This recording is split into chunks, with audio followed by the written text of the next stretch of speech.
Dragon Ball, o primeiro anime que eu assisti, fez parte de toda a minha infância, me fazendo ficar horas e horas na frente da TV assistindo. Certamente deixou uma geração inteira com muitas boas lembranças, como levantar as mãos para ajudar o Goku a fazer a Genkidama. Esses bons momentos e lembranças fazem a gente enxergar Dragon Ball com carinho e o colocar como um dos melhores animes de todos os tempos. Mas será que isso é verdade? Se assistirmos novamente hoje em dia, ainda teremos a mesma impressão sobre essa obra? Ou é um anime ruim que envelheceu mal com o tempo? Ele com certeza é bem famoso e a maioria de vocês já devem ter assistido pelo menos um único episódio, né? Porém, nem tudo que tem fama é necessariamente algo bom. Tem muitas coisas nessa obra que deixam muito a desejar, e que me deixam muito puto, na verdade. Certamente poderia ser uma das obras mais perfeitas, mas os erros pesam bastante e tiram boa parte dos sentimentos que gostamos de sentir quando estamos assistindo algo. É sobre esses erros que foram só piorando ao decorrer da série que eu vou falar nesse vídeo. Lembrando que tudo vai ser baseado na minha opinião, e caso você discorde, pode deixar aí nos comentários o que você acha do anime. Dá uma força aí também, o começo é muito desmotivador e difícil, então o seu apoio é essencial para que eu consiga atingir mais pessoas.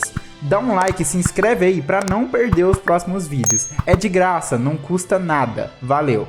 Nesse vídeo aqui vamos focar bem mais em Dragon Ball Z e no Super, já que são os dois animes que a galera mais assistiu. Porém, o maior problema de Dragon Ball se inicia lá no clássico, com o Goku ainda criança. Eu tô me referindo sobre a banalização da morte, porque lá já tínhamos personagens morrendo e voltando à vida, mas ainda de maneira mais controlada, embora isso já fosse um problema. No início do Z, isso já piora muito. Vemos Goku, o protagonista da série, morrer nos primeiros episódios praticamente de propósito. Ele se sacrifica, mas nem sentimos a dor da perda direito, pois já era com a intenção de voltar à vida usando as esferas do dragão, que são muito, mas muito roubadas aqui. Se Dragon Ball tivesse limitações verdadeiras no uso das esferas, isso já resolveria vários problemas. E isso das limitações verdadeiras é algo que já vou explicar. Depois de um ano treinando, o Goku é revivido e tem que voltar à Terra novamente. Mas enquanto isso, o Vasco consegue várias novas contratações para o elenco. E nesse momento, as esferas da Terra não existiam mais, por uma regra que foi imposta no anime, que caso o Kami-sama fosse de F, as esferas virariam pedra. Mas outro defeito de Dragon Ball é passar por cima de regras que já haviam sido estabelecidas antes. E fazem isso o tempo todo, de maneira que sempre fica conveniente pro roteiro. Agora eles têm que ir para Namekusei porque lá também existem esferas. E é aí que eles também passam dos limites e quebram mais uma regra que era estabelecida desde o clássico. As esferas não podem reviver a mesma pessoa duas vezes. Isso era uma limitação muito plausível e de certa forma evitava um pouco a banalização da morte. Mas aqui em Namekusei, as pessoas podem ser revividas quantas vezes quiserem, tornando Dragon Ball então uma série sem a dor de perdas, o que faz com que a gente não sinta emoção alguma ou simplesmente não sinta medo nenhum de perder algum personagem que amamos, pois já sabemos que isso não acontece nessa obra. Pelo menos nessa época ainda havia uma certa dificuldade de ir a Namekusei caso precisasse reviver alguém. Mas logo em seguida o Goku consegue o teletransporte, que apesar de ser bem legal e ser muito clássico, também serve muito bem para conveniências do roteiro. Essa banalização só se torna maior a cada arco. Com um novo caminho na Terra, agora as esferas recebem um upgrade e podem reviver à vontade também. Sem falar que com o radar do dragão e a velocidade de voo dos personagens, achar todas as 7 é mais rápido do que deixar o like no vídeo. Vemos uma tentativa de deixar essa banalização de lado no fim da saga Cell, onde Goku se sacrifica, mas ele mesmo escolhe não voltar a viver. Pois era ele o culpado por tudo o que acontecia de ruim na Terra.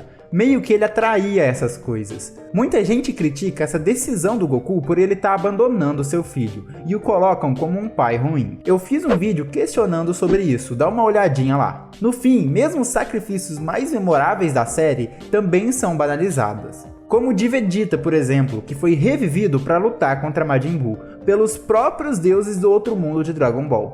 Mas se for parar pra pensar assim, então poderia ser feito isso contra qualquer vilão, não importando quantas vezes os guerreiros Z perdessem. Era só o Sr. Yamadayo reviver eles e ir pra porradaria de novo. Parando pra pensar também, por que ele não fez isso com os Kaioshins que morreram? Enfim, não faz sentido nenhum. A morte foi tratada de maneira tão banal durante todo o anime, que em Dragon Ball Super temos um sacrifício que praticamente ninguém lembra, que é o Piccolo protegendo o Gohan dos ataques de Frieza.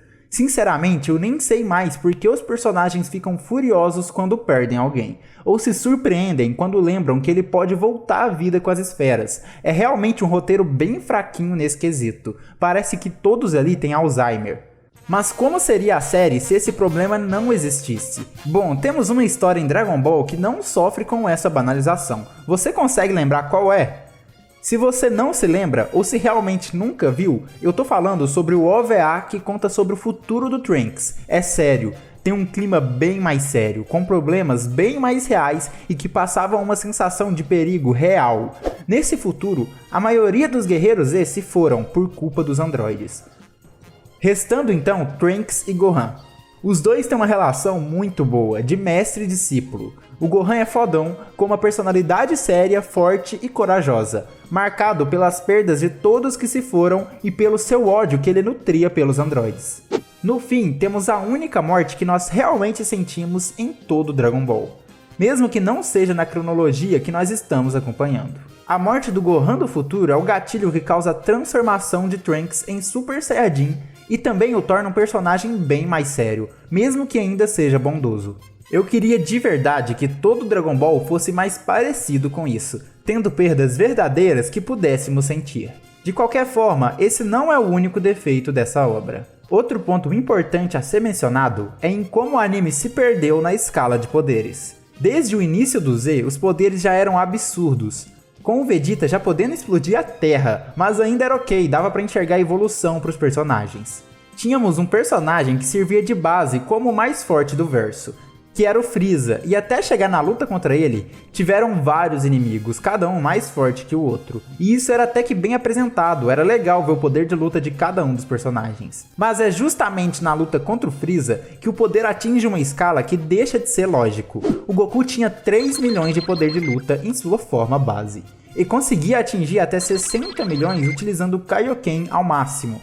Mas na sua transformação em Super Saiyajin, ele atinge incríveis 150 milhões, multiplicando seu poder em 50 vezes a partir da forma base. Eu não acho que isso seja um problema para essa parte da história, até porque, para quem não sabe, o anime ia acabar aqui, com a destruição de Namek, a derrota de Frieza e o desaparecimento de Goku. Então era um fim perfeito, fazia sentido o poder do Super Saiyajin ser algo que aumentasse tanto o poder de luta, porque nessa época não era algo banal. Se ali fosse o fim de Dragon Ball, seria algo exclusivo do Goku. Felizmente, o anime não acabou ali. Porém, agora os inimigos seguem sempre a mesma base. Todos são praticamente a mesma coisa, porém mais poderosos que os anteriores. Eles não têm habilidades ou técnicas que o tornam especiais. Ou se eles têm, essas técnicas não são tão relevantes para a história, fazendo que Dragon Ball siga sempre um loop no roteiro. Com o passar do tempo, essa escala de poder exagerada também afetou nas transformações. O Super Saiyajin comum foi muito bem desenvolvido e trabalhado. O 2 também não teve um desenvolvimento ruim. As coisas começaram a decair a partir do Super Saiyajin 3. E calma lá, eu sei que ele é muito da hora. Inclusive é o meu preferido. Mas foi a primeira transformação que não teve uma preparação boa. Foi só treino, que inclusive nem foi nos mostrado, apenas citado. Mas ainda era algo aceitável, o real problema das transformações vieram no Super. O Super Saiyajin Deus é até que bem da hora, o design dele é único, aquele ritual lá, apesar de não fazer sentido, foi algo novo.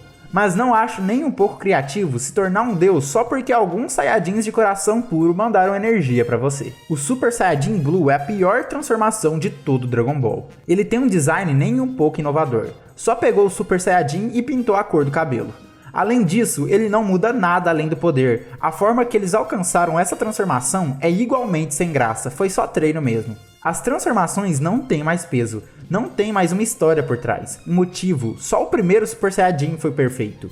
Com o tempo só decaiu mais. No Torneio do Poder, vemos uma transformação que na verdade é uma técnica. o instinto superior.